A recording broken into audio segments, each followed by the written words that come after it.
อย่าตามขึ้นอย่าตามขึ้นตรงความหนึ่งมันแตกต่างสบายดีมื้อนี้จะพามาเกเร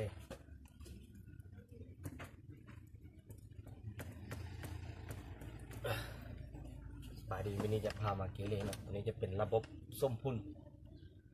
เขา3กำลัง x บวก2เท่ากับ9คูณ27กำลัง y บวก5เอ๊ะ3กำลัง x เท่ากับ37กำลัง2 y ลบ11ตัวนี้เราก่อนที่เราจะเกเรตัวนี้เราต้องสังเกตเบิ่งเรานี้กับ27นี้เรามันกับ3นี้เราคือกันทีนี้เราเกเลย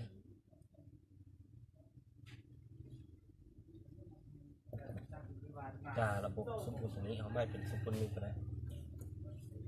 เป็นระบบสมดุลเดี๋ยวทีนี้เขาได้ทีนี้เป็น3กำลัง x บวกกับ2เท่ากับ9นี้เขาให้เป็น3กำลัง2 3กำลัง2เท่า9คูณให้27นี้จะได้เป็น3กำลัง3คูณให้ y บวกให้5แล้วตัวนี้จะเป็น3กำลัง x เท่ากับ27นี้เขาให้เป็น3กำลัง3คูณให้2 y ลบให้11เรียนทีนี้เราจะ ได้ x บวกให้2เท่ากับ2บวกให้ทีนี้เราจะขั้นเปลี่ยน1ขั้นตอนนะ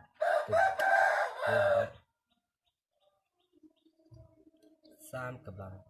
x บวกให้2เท่ากับ3กำลัง2บวกให้3คูณให้ y 3คูณให้ y เป็น3 y ด้วย3 y บวกให้15เดี๋ยวเป็น3กำลัง x เท่ากับ3กำลัง6 y มาลบให้33ทีนี้เขาได้3 x กำลัง x กำลัง2เท่ากับ2บวกให้3 y บวกให้15แล้วตัวนี้จะได้เป็น x นี้เท่ากับ6 y ลบให้33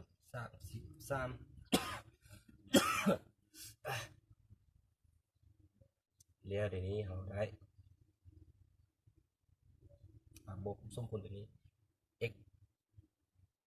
บวกให้2เท่ากับ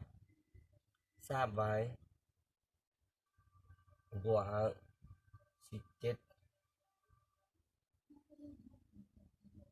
17 x เท่ากับ6y ลบให้33เอาได้x ลบให้3y ว่าตัวนี้เขาจะใหญ่ตัวเลขที่ว่ามีตัวรับมาอยู่ฝั่งหนึ่งแล้วก็ตัวเลขเอกลาอยู่ฝั่งหนึ่งเท่ากับ17ลบให้2ตัวนี้แหละ x ลบให้6y เท่ากับลบ33แล้วตัวนี้ จะเป็น x ลบให้3y เท่ากับ15 x ลบให้6y เท่ากับลบ33เดี๋ยวเขาจะมาเกณฑ์ระบบตัวนี้ ส่วนค่าของ n และก็ค่าของ y ทีนี้เขาสังเกตเบิ้งส่งสมผลนี้เอาสมผล1ลบให้นี้เขาเอา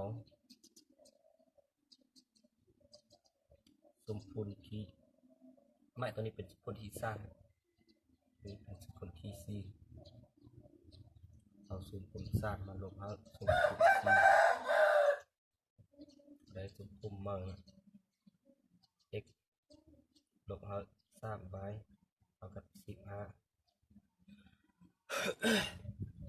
x ลบ x จะหมดไปแล้วลบ6ตัวนี้มันลบนี้ลบคูณเขาลบ6จะเป็นบวก6แล้วลบ3บวก6นี้เหลือ3ไปเอาครับเอาคูณลบเข้าตัว33จะเป็นบวก33แล้วเอา15ลบ5ลบ33จะเอาครับ48ในนี้เราทอนเอาไว้จ่าสมพูนตัวนี้เอามาเป็นสมพูนที่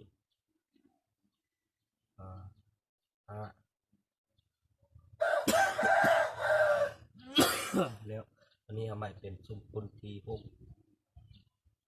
แล้วเราทอนวัจะ y นี้3y นี้เท่ากับ48ทอนเอาไว้จากสมพูนที่2นี้จากสมพูนที่6นี้ y นี้เท่ากับ48มา5จะเท่ากับ16ค่าของ y เท่ากับ16แล้วเราจะเอาเทนเซอร์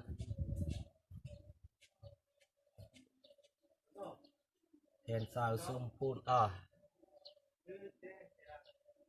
เทนเซอร์สมพูนที่3เราจะได้สมพูนที่3คือมันตัวนี้เป็นสมพูนที่3 x ลบ3คูณ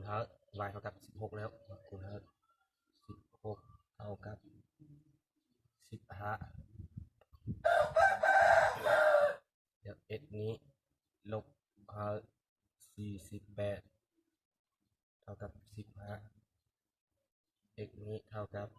15บวก48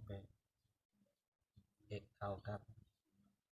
63ค่าของ x และค่าของ y ที่เราได้คือ x เท่ากับ63และ y เท่ากับ16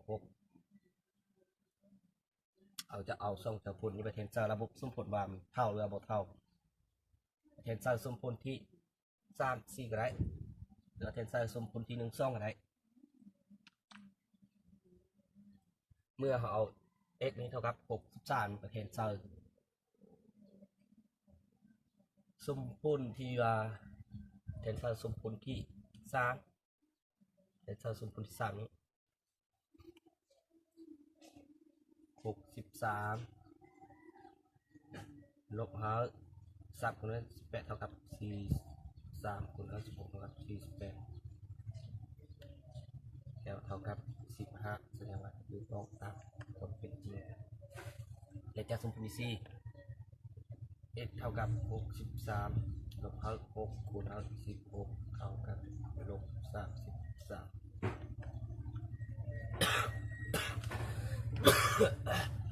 แล้ว63ลบ6คูณ6นี้63ลบ6 36 6 16เป็น9แล้วลบ69มาบวก63นี้ก็เท่ากับลบ33แสดงว่าที่ต้องตามความเป็นจริงค่าของ x เม่น63และค่าของ y เม่น16